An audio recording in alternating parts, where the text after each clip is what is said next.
तो पुतिन समझ चुके हैं कि ज़ेलेंस्की रूसी शर्तों पर युद्ध विराम नहीं करेंगे। पुतिन अब तक सिर्फ डोनबास लेने पर अड़े हैं, लेकिन अब ज़ेलेंस्की पर दबाव बनाने के लिए रूसी सेना को नए ऑर्डर जारी कर दिए गए। पुतिन अब यूक्रेन के 7 प्रांतों को कब्जे में लेना चाहते हैं। डोनेट्स्क के अलावा अब ज़ैपोरिजिया, खार्किव और खरसोन पर भी कब्जे की कोशिश शुरू हो चुकी है। फिलहाल यूक्रेन पर 3 तरफ से कब्जे की कोशिश हो रही। सबसे बड़ा टारगेट डोनेट्स्क है, जिसके 90% हिस्से पर रूस का कब्जा हो चुका है। रूस का कब्जा प्लान तेजी से आगे बढ़ रहा है। लुहांस्क पर रूसी सेना का संपूर्ण कब्जा है, जबकि डोनेट्स्क इस वक्त रूस का टारगेट नंबर 1। खार्किव पर भी कब्जे की कोशिश की जा रही है, इससे भी रूस ने टारगेट पर रखा है। सूमी भी रूस के टारगेट पर, यह रूस का तीसरा टारगेट माना जा रहा है।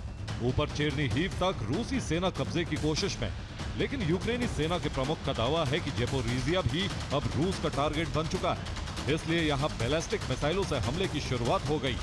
पुतिन इसी विस्तार प्लान के तहत समझौता चाहते हैं। यूक्रेन के पूर्वी इलाके पर रूस का कब्जा हो जाए, यही कोशिश।